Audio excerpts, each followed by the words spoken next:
When you know that you are queer, but your favorite drink is beer, that's gayish. You can bottom without stopping, but you can't stand going shopping, that's gayish. Oh, gayish, you're probably gayish. Well, life's just too short for narrow stereotypes, so it's gayish. We're also gayish. It's Gayish with Mike and Kyle. Hello, everyone in the podcast universe. This is Gayish. The podcast that always sees the ass half full. Not mine, man. Empty, dry as a bone. Oh, wait. Yeah. No bone. Dry as no bone. I wish. I'm Mike Johnson. I'm Kyle Getz. We're here to bridge the gap between sexuality and actuality. And today we're going to talk about debt. Yeah, that's fun. We have some good news, everybody. Gonna be a real... We suck at money. Yeah, we're going to have some guests on that know a lot about queer stuff and money stuff, so they're going to help us out. Is Susie Orman a lesbian? Dan is shaking. I didn't know if I just assumed that or if I knew for sure. Like sometimes I have to be like, is she a lesbian or does she just have that hair? You know, this might be our this is our Susie Orman episode. Yes, this is our Susie. Man, I love her. She's so smart. I want her to be president. Didn't she also do something real dumb? I forget. I thought we canceled her for some reason. Shit. We'll figure it out. Okay. But first, a quick piece of feedback. Correction? I don't know. A dude reached out to me on Scruff. Are we sourcing corrections from Scruff now? Just to say hi. He said he found me because of the app makeover episode. Oh. But then hesitated to reach out because of the celebrity episode. So I just wanted to be clear. I love hearing from listeners, and hi is okay. The not okay is the here's my dick. In like... Actually, I like dick pics too. That's not even what I mean. I don't know what I mean.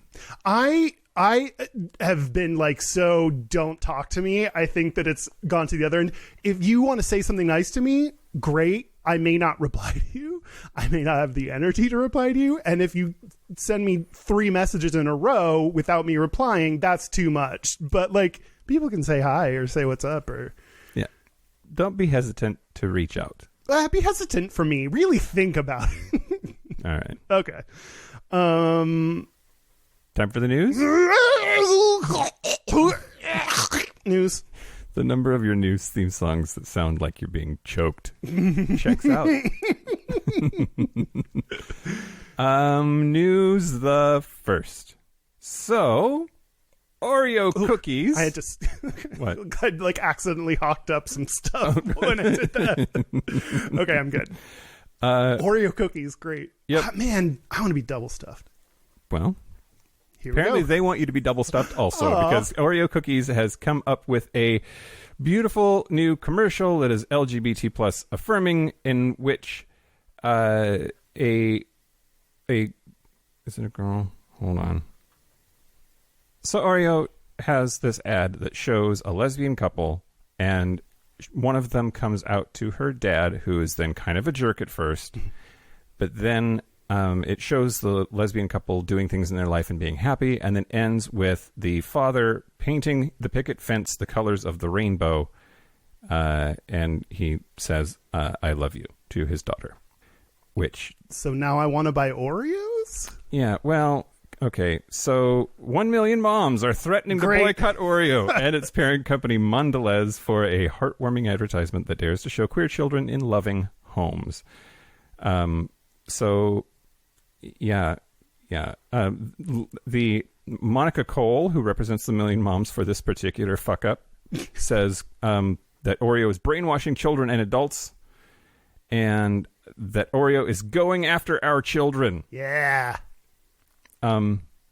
Anyway, just go eat some Oreos, everybody. Like, if there was ever a better reason to just give into your quarantine 15 or 20 or 50, whatever. So when I bought a pack of Oreos and ate half the thing in one sitting a couple weeks ago, it was because I'm a good queer person. Great. Yep. Great. Yep, absolutely. Also included in their proposed boycott are other brands that are under that same umbrella: Oreo, Belvita, Chips Ahoy, Cadbury Dairy Milk, Honey Maid, Halls, Philadelphia, Isn't it Nabisco? Ritz, Sour Patch Kids, Triscuit, Trident Gum, and Wheat Thins. In this case, it's Mondelez, which that's the parent company? Yeah, but they might be owned by Nabisco because RJR Nabisco owns everything. There's like 5 companies that own everything. Yeah, absolutely. Anyway, eat some Oreos, kids. Great. News the next. Will be a quick one. If you're in the United States and have been paying attention, or if you're just international, because everyone pays attention internationally, the Proud Boys, which are a far-right white supremacy group, Donald Trump refused to denounce them at his appearance at the debate with Joe Biden. And told them to stand by. Stand back and stand by was the best he could muster in terms of a denouncement. And then Proud Boys immediately started trending on Twitter, and they took his non-response as fuel for their cause. Anyway, so then George Takei of Gay Star Trek Pride said that he thought that this was a perfect opportunity to troll Trump by promoting the idea that Proud Boys that their hashtag should be taken over by queer people. His tweet said, quote, "I wonder if the BTS and TikTok kids can help LGBTs with this. What if gay guys took pictures of themselves making out with each other or doing very gay things, then tagged themselves with hashtag Proud Boys? I bet it would mess them up real bad." And it did, and it has. Mm-hmm. But then I also got to see the confusion of people being like, "Don't you know what Proud Boys is?" It's like, no, I know, I'm subverting. Like, yeah. That like confusion that was kind of weird, but in general. Yeah, is your gay street cred so thin that people would think you would suddenly start supporting them? Yeah. I hope not. And then a lot of the pictures and videos and memes and tweets being sent out are adorable. Yeah, anyway. I read something that I did not trust it and don't know if it's satire or not, that they then moved over to another hashtag. Leatherman. There's something like that I was like, I don't know about that. Yeah. But I read that. Yeah, I don't think that happened. Seems, yeah. Even maybe. I don't know. It was definitely a rumor. Yeah. We'll see. I'm going to guess no. Cool. This is where we guess the news. We speculate on the news. Yep. Cool. Yep. Cool. Last but not least, news the last. 28-year-old singer Sam Smith has been booted off the mobile dating app Hinge because they thought he was catfishing. He looks too much like himself and got turned in by a number of users that led Hinge to shut down his profile. Wait, I thought Sam Smith was non-binary. Am I thinking of someone else? Did I say his? Yeah. Damn it. Yeah, he's they. He's not they. They are they. Everything that I said before, if I said a he or a his, I meant they. They were on Andy Cohen on Watch What Happens Live, and Smith told the story, quote, "I joined this dating site called Hinge in the UK, and they chucked me off of it after one night because they thought I was a catfish pretending to be me." Then Andy Cohen joked that Smith should consider using Tinder instead, as he could help them get verified on the app. "I need to," they said, "so I'm going to do Tinder." And then, so then after the interview aired, Hinge added him, saying, Them. Damn it. You're not even listening, are you? You're just listening for pronouns. No, I am listening. I'm doing both. Multitasking. Sorry, Sam Smith. We know you're too good at goodbyes, but give us a second chance at finding you, or Andy Cohen, someone special. We will verify your profile. Winky emoji. Yeah. Anyway. I remember we talked to... I want to be that famous. Oh, my God. I don't. I don't. We talked to Davey Wavy about this, and he was talking about like how he had to like prove it sometimes by being like, "I'll send you a message from my official Instagram account to confirm I am in fact me." I would not believe that if I was talking to, like, there are certain people who'd be like, "You're definitely not this person." Yeah. There was once where it was not a famous person. It was just someone that was too hot to be like talking to me. Yeah. And I was like, "Okay, prove it. Like, send me this specific kind of picture." And then he did it. And I was like, "Oh, well, now this is just uncomfortable." Like that wasn't a good lead in to now. I thought I was like, "I got you." Yeah. But then it was like, "Oh, cool. So wanna fuck, or what's the deal?" Yeah. And how did that work out? Well, okay, then later I found out he's an OnlyFans. We've never met up. Then later I found out he's an OnlyFans. So then I was wondering if that was a very indirect marketing campaign, which I could see that being a thing. Okay. I'd buy that. I'd also buy that they just wanted to fuck. Maybe. Not me.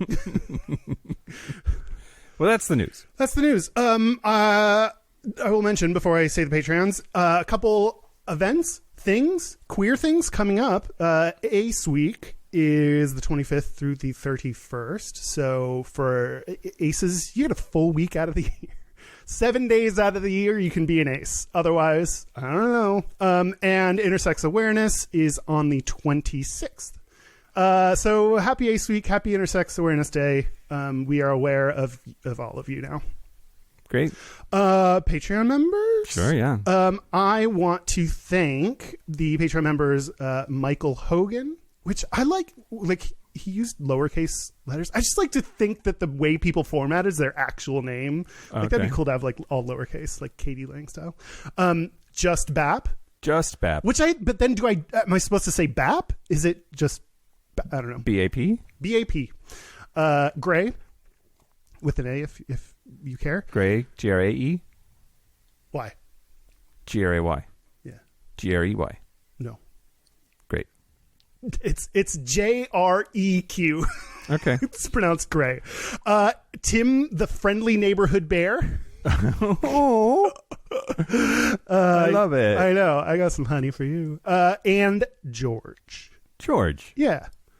Is it George from Grey's Anatomy donating from the dead? He's so dead. 007.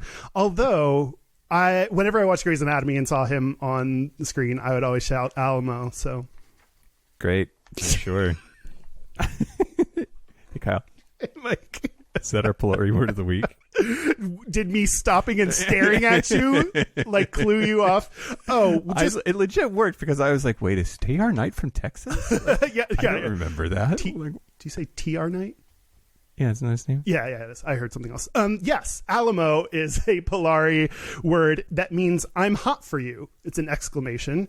It originates from LMO, so it's like saying that. The abbreviation, like making it into a word. LMO stands for lick me out.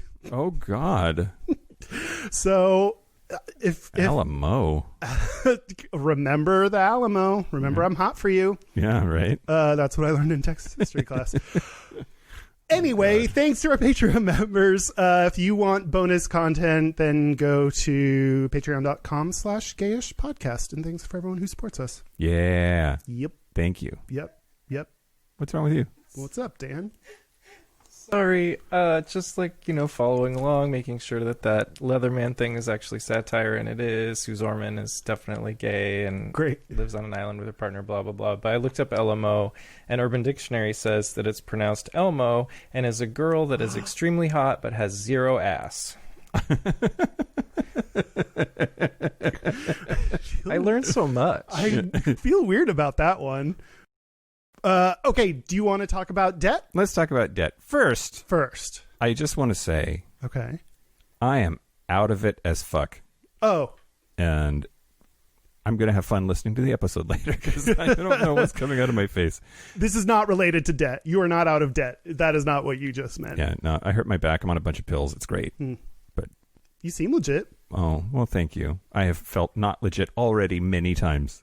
And we're like just during getting started. Okay, cool.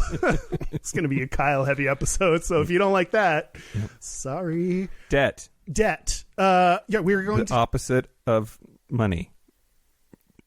Yeah, that was my first bullet, actually. Actually, I really want this to be a Mike heavy episode. Okay, great.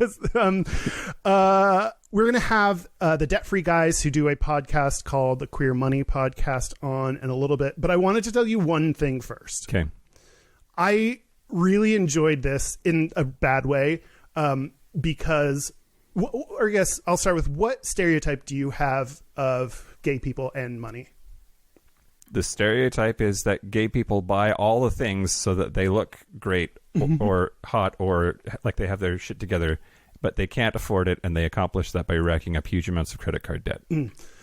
I think that's closer to the truth than the thing that I've heard about the stereotype is that gay people tend to be wealthier because, you don't have kids, or, the gays that like have it's like they have nice things and anyway, but both things can be true. Like gay people as a cohort might have more disposable More income, income. maybe. Yeah. But spend it worse. yeah, exactly. Yeah. Okay. So, interestingly, the Supreme Court weighed in on this. This is in a article in The Atlantic called "The Myth of Gay Affluence" by Nathan McDermott in 2014. Which this is a really good article. It basically answers this question that we're going to talk about. So if you don't want to listen to us blabber, go just read that. But then you have to read, and it's a whole thing. Okay. In a 1996 Supreme Court case, Scalia gave a dissenting opinion about something about like homophobia or whatever. And in that dissenting opinion, he said that gay people have a, quote, high disposable income. And he said that it gives them a, quote, disproportional political power to achieve not merely a grudging social tolerance, but full social acceptance of homosexuality. So his argument is that gays have enough money that I guess there's no homophobia. Like, it's rare that we can pinpoint a Supreme Court justice who said the stereotype, probably without proof, but like use the stereotype in their opinion. Yeah. Well, and was he drunk? Maybe. Who knows? If only we could ask him now. So was that maybe a warning? Like, was that? I'm a little confused by the statement, I guess. Like, it sounded to me like you should be afraid of the gays because they have enough money to buy acceptance. No. So they have enough political money, gives them political power, which means they have achieved social acceptance. Like, basically trying to say that we shouldn't be like one of the disadvantaged, minorities or whatever, like protected minorities because we have enough money, basically. Oh, okay.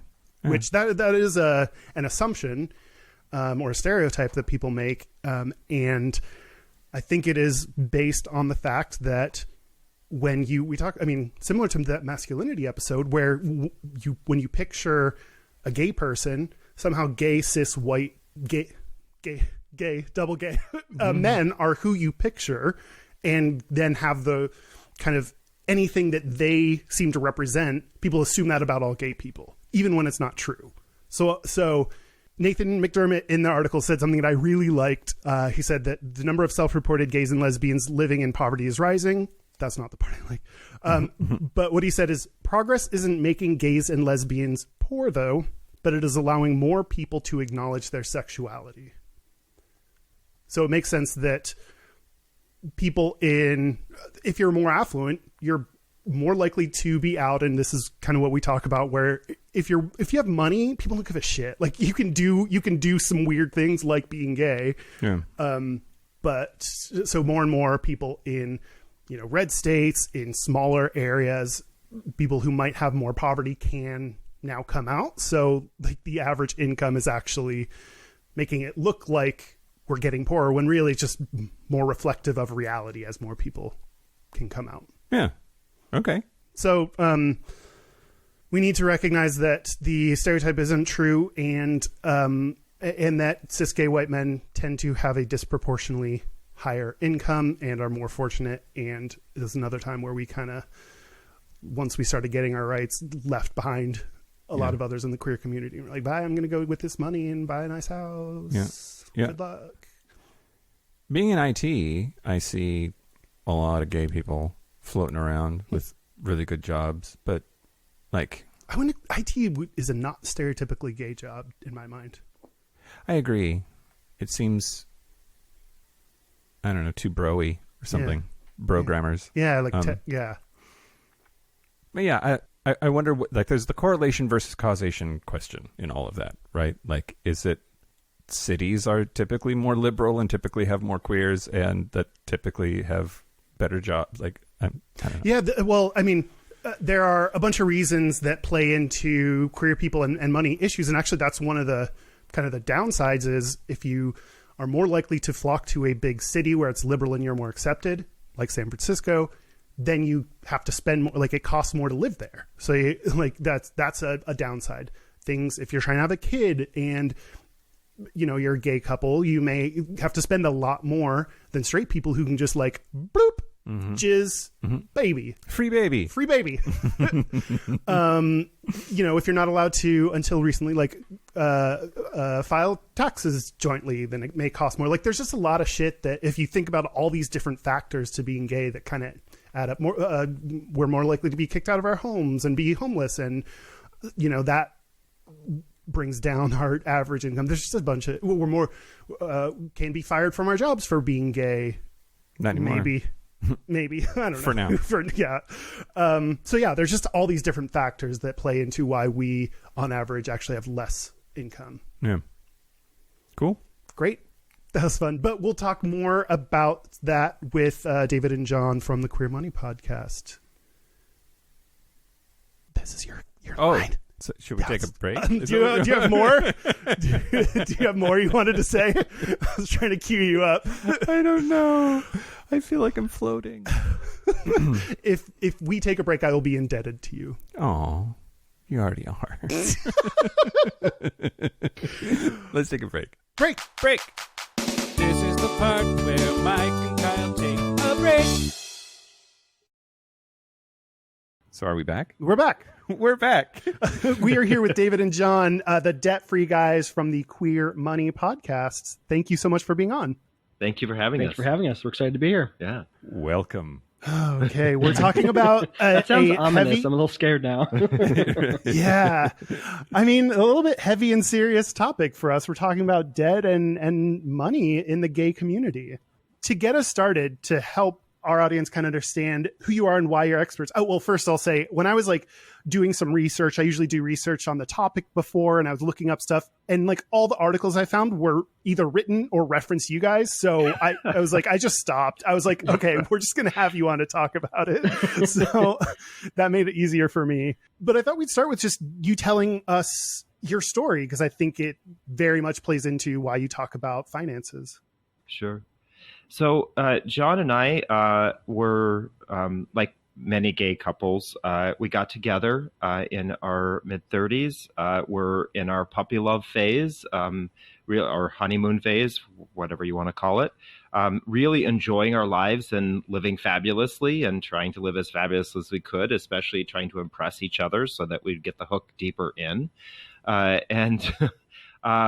We were on vacation one weekend. We went up to the mountains in Colorado to visit a friend of John's, and we were up there, fell in love with a town that we both had been to before, and decided on the way out of town on Sunday to stop and look at property. We thought, this is the perfect town for us to buy land and build a vacation home. Mm-hmm. We hopped in the car and started driving back down the mountains to Denver, Colorado. And we went from this amazing conversation of how fun it would be to buy land and build a vacation home to maybe we couldn't afford that. Maybe what we could afford is to buy something that was already there. Closer got to Denver. Maybe we can't afford that. Maybe we could afford to rent long term.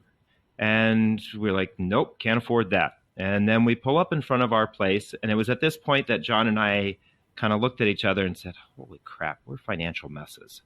And we got our bags out of the car, opened up the door, walked down a flight of stairs into a basement apartment that is so dark in the wintertime that you don't even know what time of day it is. We literally were living both figuratively, financially, and physically in a hole. And that's when we confessed to each other that between the two of us, we had $51,000 in credit card debt. And the crazy and sad part about this is that John and I both worked in financial services. On a daily basis, we were talking to people, encouraging them, save money for retirement, save money for a rainy day, have an emergency savings account, spend less than you make. All of that kind of information was coming out of our mouths, but was not sinking in to what we were doing with our own lives. And that was our aha moment. I mean, doctors make the worst patients, they say. So maybe The Calver's kids have no shoes. It's interesting you mentioned like you were still trying to impress each other, even though you were dating. You said get the hook in further, which is really interesting. Why do you think that was the case? That although you were together, that you're still trying to impress each other?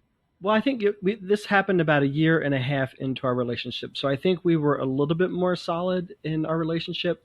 But I had never been in a relationship longer than 3 years. So I don't really know what I thought getting the hook in deeper actually meant. And I knew that Evidently, I do. I knew that I wanted to be with him. And my whole expectation all along, our relationship was that surely to God, his finances can't be as bad as mine are. I've got to be the anomaly here. We'll stick together. I won't tell him anything that he doesn't need to know sooner than he needs to know it. And then at some point, we'll figure it out. It'll all work out. So this particular drive, we were locked in a car with each other going 75 miles an hour most times. 65. 65. And It's important.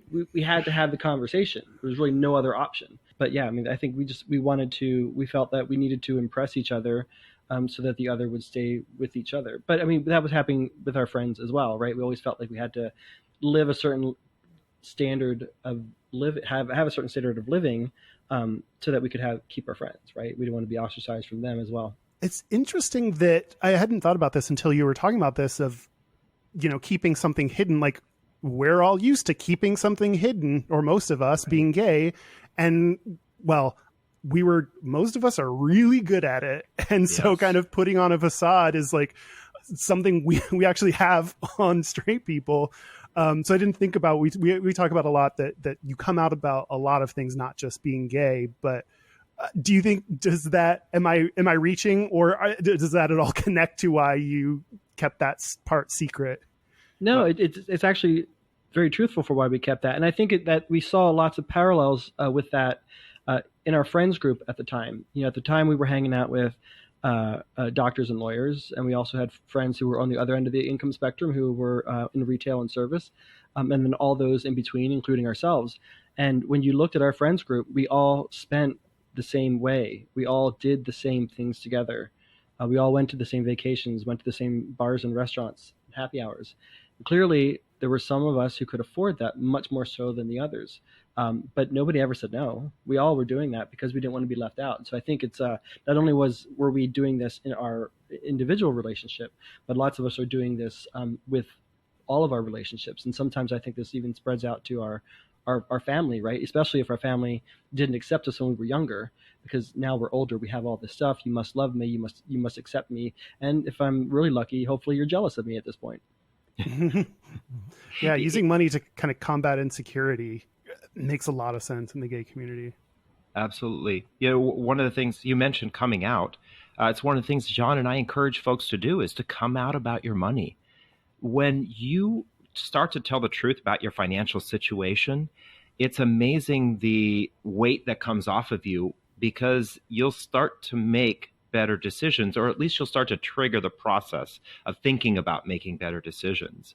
But kind of also going back to what John was talking about, oftentimes when people hear our backstory about us going to on vacations and putting that on credit cards, going out to happy hours that lasted until 2:00 in the morning, right?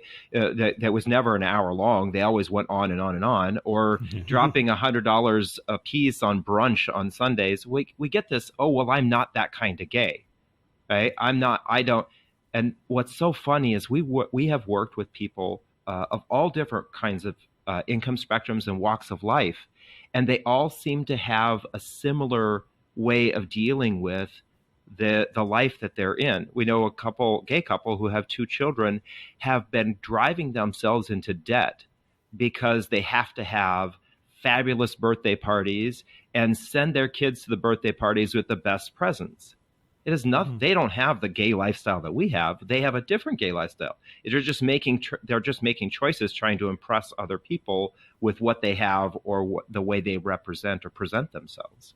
Yeah, yeah. There is the stereotype that gay people are have nice homes and have perfectly decorated homes and are very fastidious and well dressed, and there's that image that I think unrelated to money, I often feel bad about myself because I don't know how to dress myself and I have shitty clothes, and so like I don't, and then I'm like, well, I'm no queer eye for the straight guy kind of person, so yeah, I don't know, I wonder where that kind of came from, that we have to be clean and neat and put together and well dressed.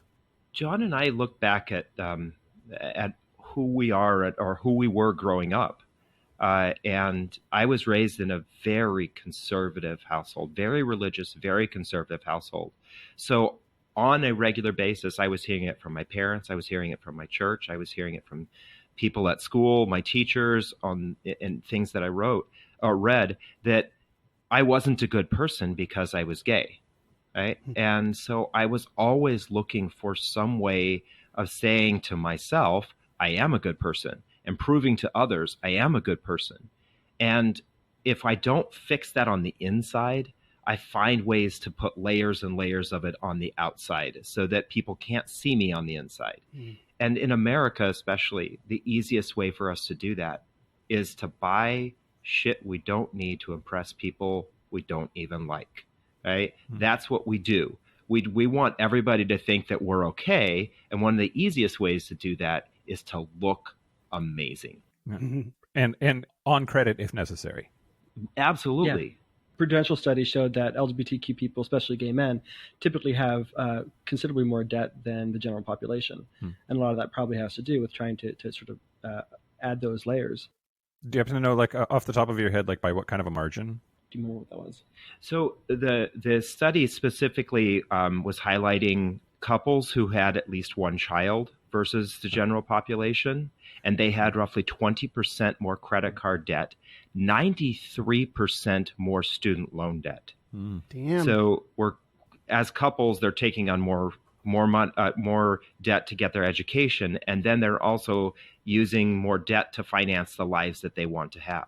Yeah, and speaking of coming out, I mean, part of the decision-making process is, in addition to being like physically safe and mentally ready, is like, if you're in school and your parents are paying for it and you might get, kicked out, like, I don't know, like finances can play a big role in those decisions. Or if it's not something you consider, or you are outed, or, decide to come out, what have you, you can be put at a disadvantage financially, depending on how people react. So I thought about that when you're talking about like student debt, like more gay people may have to take on the debt for themselves. Right. Yeah, that is a trend that we have seen, is that the queer community uses their student loan debt as the launch pad out of the house. For many of them, they haven't come out, or they haven't come out completely in the way that they would like. And so they know that they need to be away from the home, maybe away from church, away from other family members, to start living their true selves. And one of the easiest ways to do that, because banks and the federal government will basically give you a blank check to live and live and go to school anywhere. So they take that and they just run with it, not knowing what the true consequences are. Yeah. I think that if you are in a position where you think money would be at risk if you came out, like, stay in the closet and really exploit that as much as you can until you're ready. Like, I think there's nothing wrong with getting your homophobic, shitty parents to pay for your school and then being like, cool, bye, super gay, bye. Thanks for that. Bye. Yeah, there's nothing wrong with being a caterpillar a little bit longer, have bigger wings. Yes, exactly. So we talked about you understanding and coming out to each other about the debt that you were in. What'd you do from there, and how did that, what can our audience who may be in a similar position learn from that and do for themselves? Yeah, so one of the very first things that we did, and I say we meaning David did it, he got together an Excel spreadsheet and grabbed all of our statements from every single account that we have, credit cards, checking accounts, savings accounts, everything. And he itemized all of our expenses, every single expense for an entire year, because we wanted to see where is all of our money going? Because, we knew how much we earned per year, and suggested that we should be doing considerably better. And we didn't know exactly where our money was going. So he itemized all of our expenses. And first, that just blew our minds away. We would have told you had we prior to this exercise, what was our quality of life? And we would have said, it was okay. But when you looked at our expenses, I mean, the amount of money we were spending on alcohol, the amount of money we were spending on going out, on travel, I mean, it was ridiculous. And it was considerably more than what we were earning at the time.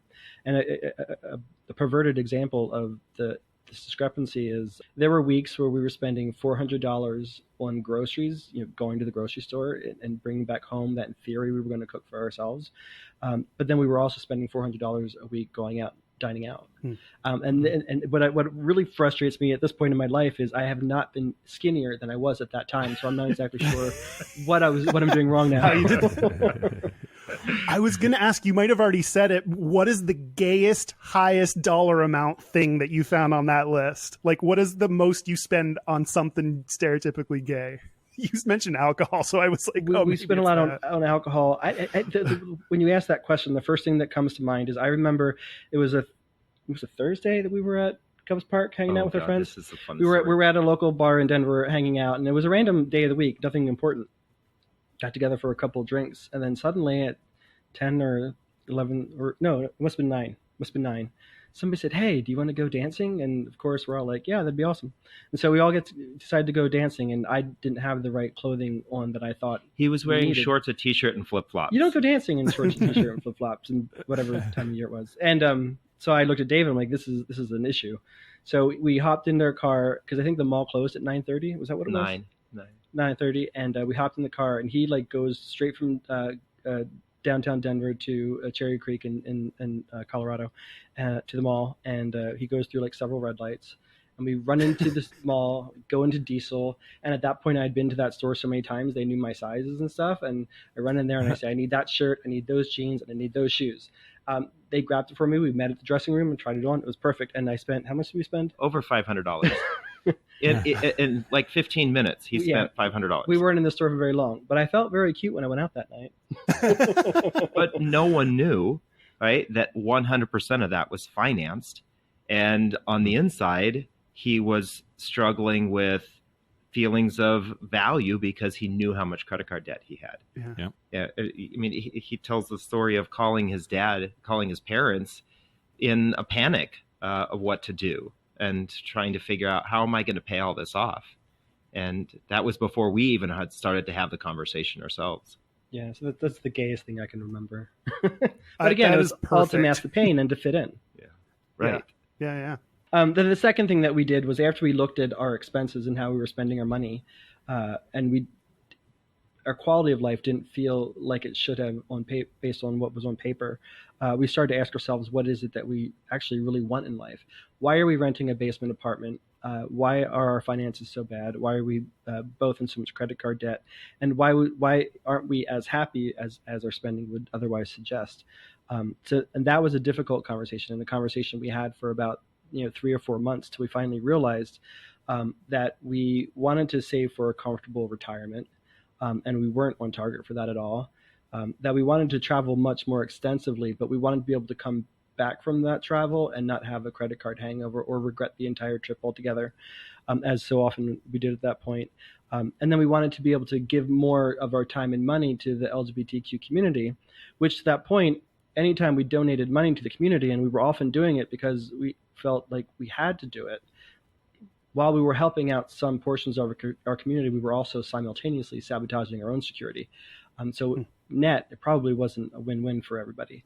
That's such an interesting part that I feel as well. I feel very privileged in a lot of ways, especially financially, and feel like I owe it to the community to give back. And I don't have a job right now, and I'm looking for one, but have not had a job for a while. And I'm like, should I really be donating this money to other people, or should I wait till I have a job? But I just still feel like, I've been so fortunate that I still feel like I should, but I don't know. Yeah. Weighing that, trying to give back and help other people versus becoming stable yourself. Well, I think it's brilliant that you're asking yourself the question. Oh, thank Now you. the challenge for you is to be honest with the answer, Yeah. and it's the correlation is they always tell you to put your mask on before you put somebody else's mask on the plane, right? So you can't give to other people unless your cup is actually running over. Otherwise, you're only hurting yourself. So no one's necessarily winning. So it's great that you're asking the question. Just have to be honest with yourself what the answer is. Yeah. Yeah. But it feels selfish to not give money, but you're right. Like sometimes maybe it is selfish, but in a good way, in like a Right. helpful way, in a way that's useful for me. Yeah. But and taking, this is one of the things that I think a lot of folks forget, that taking care of your finances and putting your finances at a higher priority in your life is a form of self-care, because so many people forget that, and they don't know what they don't realize what it's like to actually take care of their finances and have that emotional stress put off. And when you take care of yourself, when you're able to take care of yourself and you're in a good place, that's when you're really able to give wholeheartedly to other people. When you're struggling, when you're broke, you give begrudgingly. You give and you think, oh, I shouldn't have done that. Or you say, oh, well, if I were a better person, I could give even more, right? So all of your giving is with attachments rather than actually giving wholeheartedly. And when you take care of yourself, if we all were to take care of ourselves in that kind of sense, our community would be thriving a lot more than it is financially. I mean, another part of, we're talking about a lot of things that, spending money in order to fill a part of us that doesn't feel okay or valid. And I mean, working on your mental and emotional health through whatever way, whether that's therapy or medication or all that good stuff, like actually working on your mental health can help you with your financial health, because then you're less reliant on money to get that validation. Yeah, there's a study came out a couple of years ago that found that individuals who die by suicide are 8 times more likely to also have credit card debt. Wow. Yeah, Wow. There definitely is that mental health attachment to our financial situation. And when you think about it, it's so ingrained in us, especially in the gay community. If, like you said, if I don't look fabulous, I must not be the right kind of gay. Nobody's going to like me. I'm not at that. So then there's this compelling reason to spend, but then on the inside, you feel worse and worse and worse as you realize how much money you don't have. And you think, oh, well, I should be better with my money. I should have a better job. And you just can go down this rabbit hole of feeling bad about who you really are because you're trying to live up to some standard. Yeah. And this is just a slice of our life. And like David said earlier, we work with a number of different LGBTQ folks who have all different backgrounds. And I remember when we were on the Queer Money Live tour in 2019, we did a talk in Baltimore, and there was an individual there. They were a trans individual, and they were a drag performer. And they had opened up to us that they had spent a pretty penny on a very expensive pair of red bottom boots for their performance, and they didn't have the money to buy those boots, and they didn't have the money to buy food, to pay for food on their table.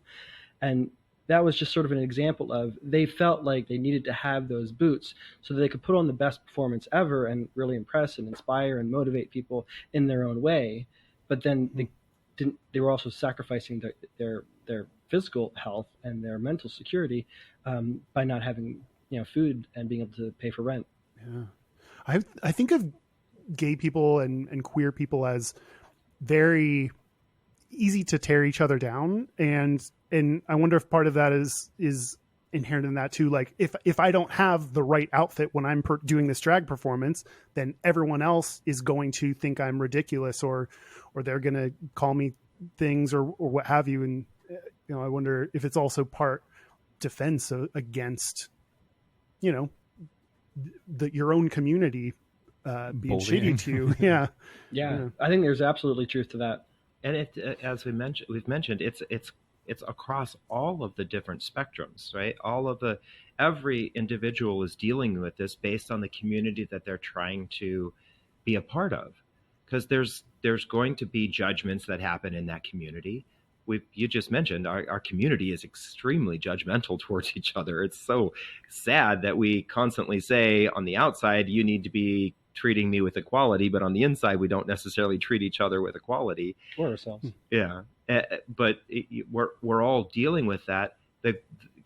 Sometimes it's important to just take a step back and say, what is this really costing me? Right.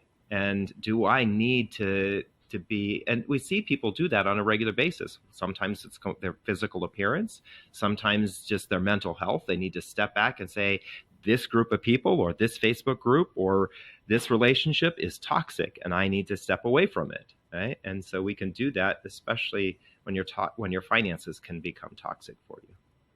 Yeah. So you've talked about. He just said the word toxic and you didn't reference Brittany. I'm so proud of you. Well,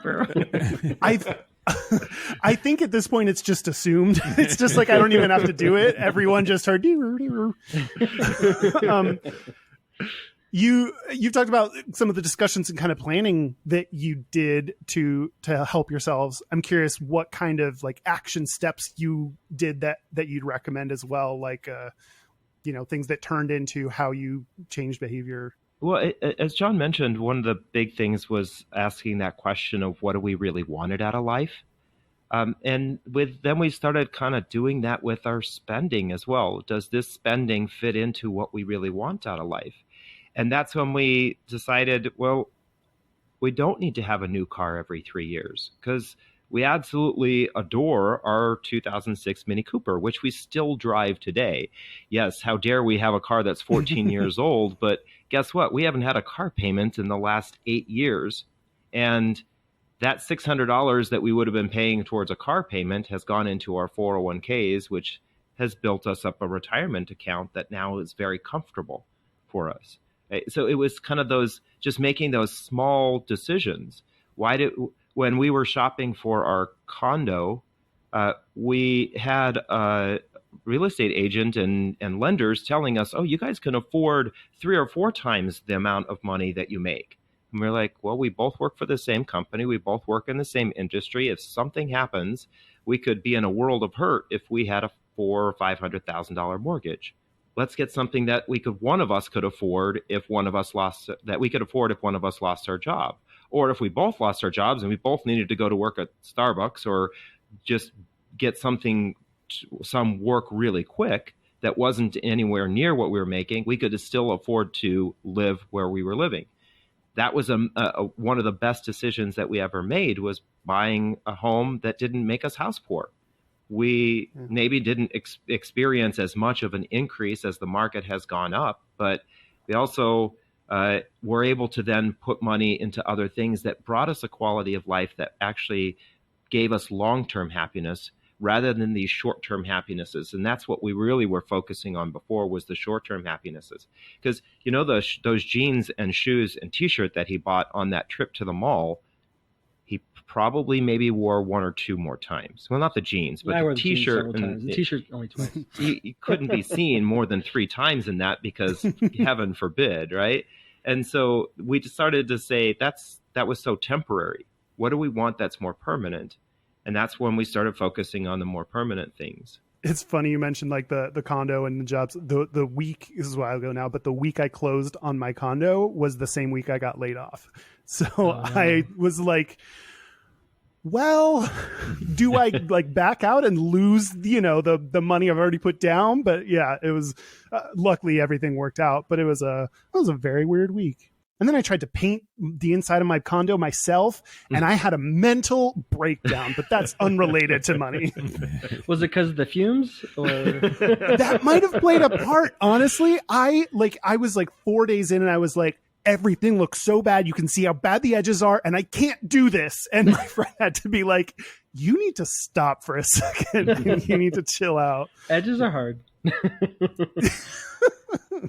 Well, I wanted to ask, it feels to me like younger people, which I'm around because of my fraternity work. I have a lot of friends in their early to mid 20s, and they're struggling to get the temporary stuff down, much less the permanent happinesses that you were talking about before.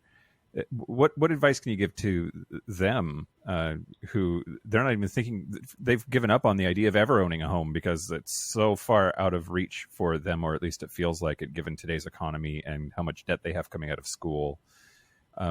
What do they do? What are they supposed to do? Yeah, so I think we're in a new space now, and I don't know that the standard advice that you want to get a home and pay it off and all that, it makes sense for a lot of people. In lots of areas, homes are way overpriced. The real estate market is pretty wonky, and with the way that the gig economy, maybe more so before the pandemic, but we're still seeing growth in the gig economy now. It almost doesn't make sense to buy a home for lots of people. So unless you're planning on being in the same location for 5, 10, 15 years, and you're going to have kids and you need some stability and all that, it might not make sense. So my suggestion would be to don't apply your grandfather's financial advice to your life. Listen to it, absorb it, and see if it makes sense for you and for now. But think about maybe think about it a little bit differently than previous generations might have. I would also say that every single dollar we spend is a choice, right? And the choices that we make have a compounding effect on each other. And we know folks who are living in very expensive cities because they feel like they have to, right? Because they feel like that's the only safe place. Now, granted, I will agree that there are places that are safer than others. But there are sometimes some of the choices that we make that are flavored by fear or flavored by a desire, but they actually aren't the best choice for us. There's lots of places to live, even within your own city, that don't have to be as expensive.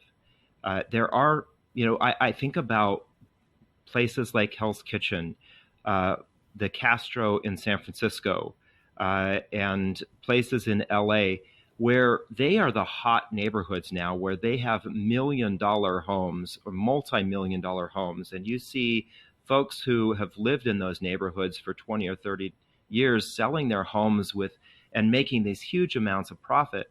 Well, think back to when they bought their homes.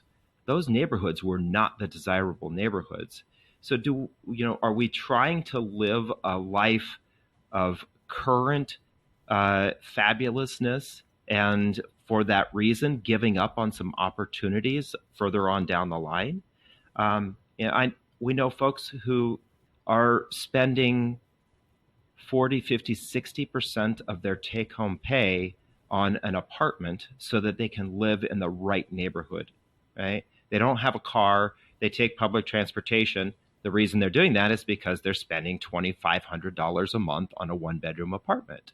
Maybe if they made a different choice, those choices could accumulate, better choices could accumulate to the point where they would have the money to make some of those more permanent long-term purchases. And I would also argue that I think you can't necessarily rely on a single source of income anymore. And I don't think any of us should rely on a W-2 employer as much as maybe previous generations have. So regardless of what it is you do in your professional job, it would really behoove all of us to the extent that we can, to invest more in the stock market, invest more in real estate in whatever flavor that makes sense for you, whether it's in REITs or you're buying rental properties, or even renting out your own a room in your own apartment. And then also think about what side of a part-time or full-time business of your own can you start, acquiring additional income initially from your own business that could maybe become something that you sell down the road.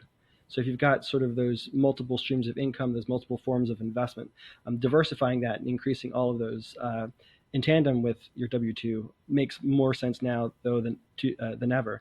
And I think it's almost becoming imperative at this point. I would say also for folks who are in a situation where you're feeling uncomfortable financially, and we all get there. There are times when John and I even feel uncomfortable financially, especially with this year with COVID and the loss of income that many people have felt. We have felt too. talking about and opening up to a confidant or someone who you trust and can share this kind of stuff with is very cathartic. And also, when you share what you're dealing with, whether it's a win or a challenge, when you share that, other people will learn from it.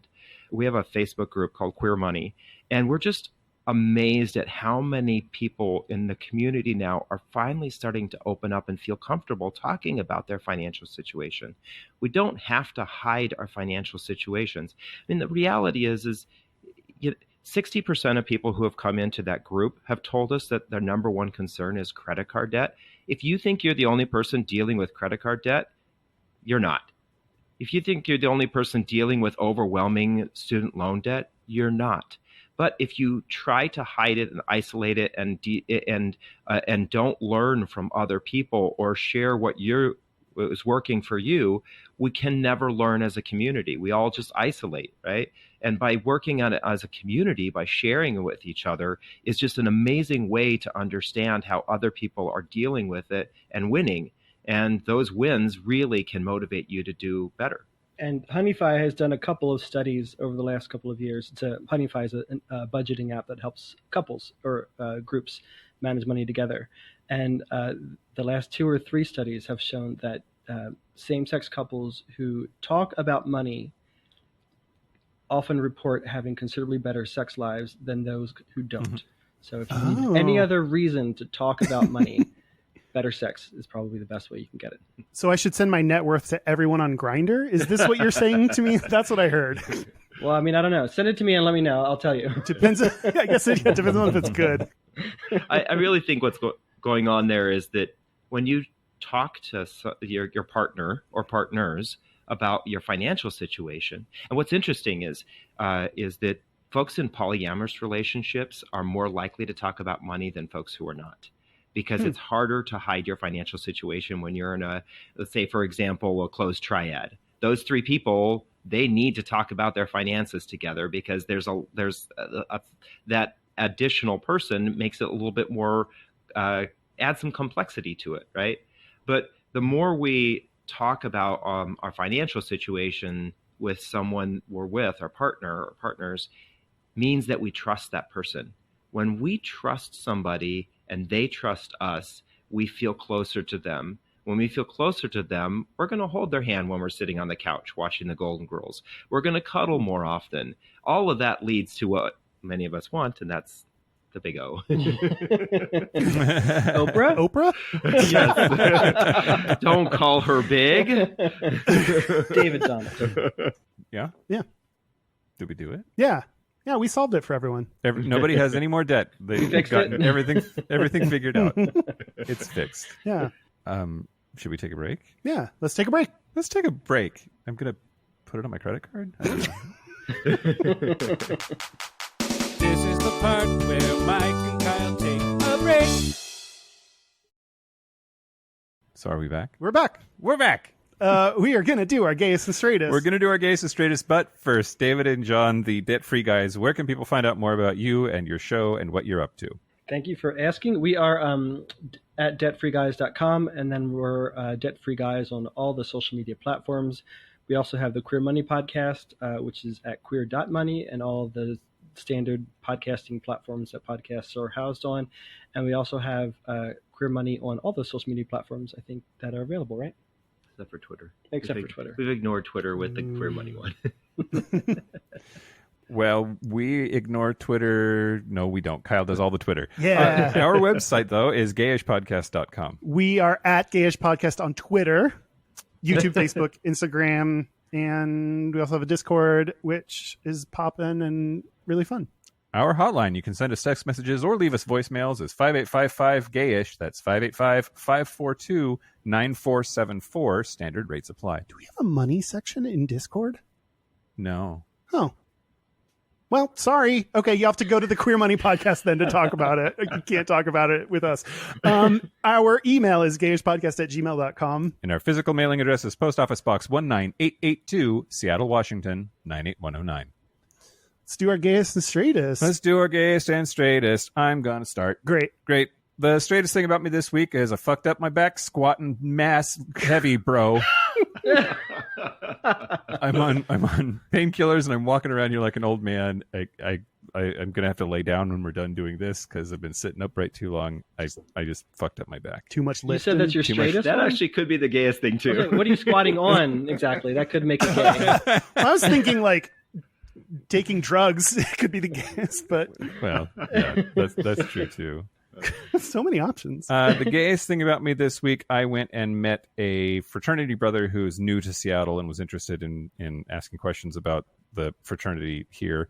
What makes it gay, though, was how totally closeted I was talking to him until I got any sort of indication whether he was on board with gay people or not. I had no idea, and I noticed a like, oh fuck, I'm broing it up right now feeling, like that gay panic of like, am I acting too gay?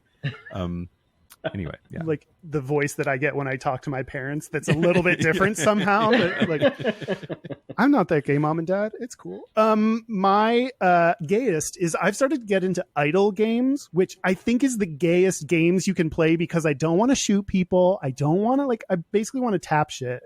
Wait, you mean the games that you don't play, right? Well, you Like- play it by touching things. Like, oh, I got to use cotton to make more like sweaters, and I'm waiting for my sweaters to get done so then I can make a thing that then people buy, and that helps me buy more cotton. And This is a video game? there are apps on your phone that I get bored of very quickly. So that's another gay part of it. Like after a while, I get bored of it, and then I download a different idle game. The straightest thing is I am very bad at cleaning and keeping up my place, so I only just clean my microwave, and maybe the first time since I've lived in my place.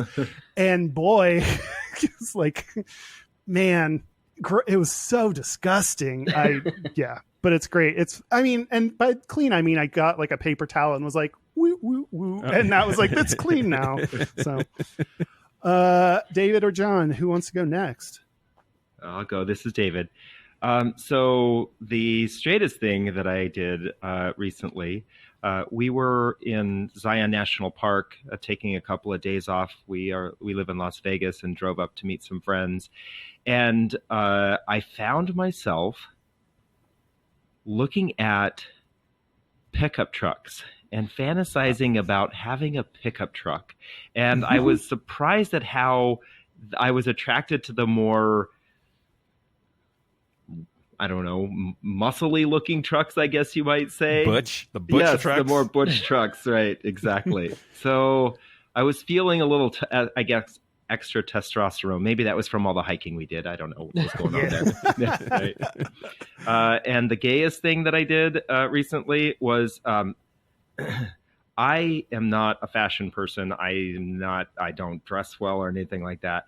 But I went into the closet and I picked out a set of clothes for my husband to wear when we went to breakfast the other day.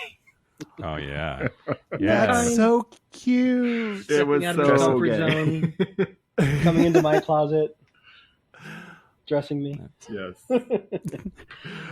John, what about you? The gayest thing that I've done recently, and I'm glad you didn't steal mine, was last Sunday we watched, probably for me is like the 12th time, Steel Magnolias. Oh wow. Mm-hmm. And we mostly watched it because I needed a really good scene, and that scene where Sally Fields in the cemetery loses it gets me every time. So, I've never seen it. I haven't seen it either. You haven't seen it? No. No. Yes. I mean, I guess I also could have said we just watched Golden Girls last night, but that's so Okay, I've seen all of redundant. that. We do. Yeah. Every night. We're on round 4 of watching that over the last 5 years, I think. Nice. Probably the straightest thing that I've done recently was I tried to close the cabinet door the other day and it didn't close right. And my first instinct was to kick it, and then I kicked it and it closed, and everybody was all the better for it.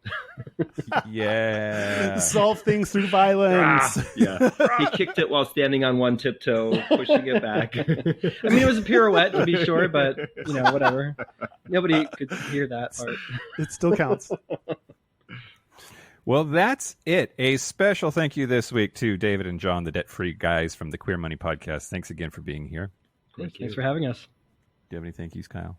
No, thanks to Money for, being helpful. Well, I was going to say thank you to Sam Smith so I could practice their pronouns again. Oh, great. And not fuck it up this time. You did it. I did it. And thank you to Susie Orman, I guess, because her name is not Suze, as we talked earlier. It's Susie. That's it. This has been Gayish. I'm Mike Johnson. I'm Kyle Getz. Until next week, be butch, be fabulous, be you. See you next week. Bye.